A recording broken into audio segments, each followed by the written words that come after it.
By. Oh Parakala sir నువ్వా? ఎంతసేపు మాట్లాడతాడో ఏందో ఈయన. ఒక గంట పాటు. ఏంది సారు గంట మాట్లాడతారా? జర జల్దీ ఒడగొట్టరాదు ప్లీజ్. అది మా సంస్కారం. మైకు నమ్ముడు బాగా అలవాటు అయినట్టుంది కదా. సరే సార్ ఇక షురు చేద్దాం మరి. అవును కానీ ఇక నన్నేడ మాట్లాడిస్తావు గాని. తెలంగాణలో ఉన్నటువంటి ఇతర ప్రాంతాల్లో ఉన్నటువంటి బ్యాంకుల్లో ఎంత ఎంత డబ్బు ఉందని. అమ్మ pizza burger sandwich hot dog తెలిసినా కూడా చెప్తా. ఎందుకు సార్ ఏమైనా పైసలు గిట్ట తీసుకున్నారా ఏంది తెలంగాణ బ్యాంకులకు వెళ్ళి? మొత్తం కలిపి 850 కోట్లు ఉండాలా లేదు? అప్పు లెక్కనా సారు? అండలు కరిగించి కూడబెట్టుకున్నటువంటి డబ్బు ఇది, డిపాజిట్ చేసుకున్నటువంటి డబ్బు ఇది. దీని మీద ఎవరికీ అధికారం లేదండి. అవు సారు ఏసీలల్లా కూర్చొని బయటోళ్ళ కండలు ఎంత కరిగించి కష్టపడ్డారో కదా. అవును అవు గాని ఈ నడుమ మీరు కవి అవతారం ఎత్తిర్రట నిజమేనా సారు? నోరుంది కదా అని, తిట్ల పురాణం తెలుసు కదా అని తిట్టు కవిగా మారి ఒక పుస్తకం రాసిచ్చేడుండే ట్విట్టర్ పిట్టకు ఆన్లైన్ లో పెట్టి మంచిగా పబ్లిసిటీ చేసేటోడు. కిషన్ బియా నమస్తే బియా.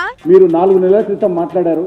ఏంది జాన్వరు రే భగవాన్, ఈ నడుమనే కదా నాతో మాట్లాడినావు?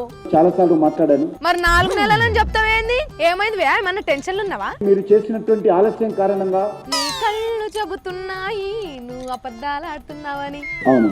అయితే ఇప్పుడు నిజం చెప్పు, ఎందుకు టెన్షన్ పడుతున్నావు? 10-15 సంవత్సరాలుగా వస్తున్నటువంటి పెన్షన్స్ ఇప్పుడు వస్తుందో రాదో? ఏంది నీకు పెన్షన్ వస్తుందా? అవును. నాకు గదేంది ముసలోళ్ళ కదా వచ్చేది.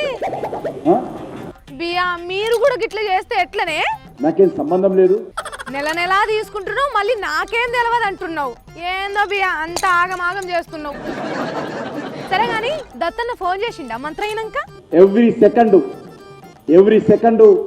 5,000 కాల్స్. ఓ బియా చెప్పేది నమ్మేటట్టు ఉండాలి. ఇంతనన్నా సెకండ్ కు 5,000 కాల్స్ చేస్తుందా ఏనన్నా? ఏ నంబర్కి వెళ్ళి? అది 1800. అవునా గట్లనా?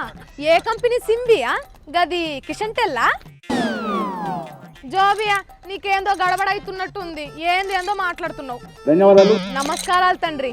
పోయిగా గదత్తన్నతోని రోజుకి 10,000 కాల్స్ మాట్లాడుతా ఉండు.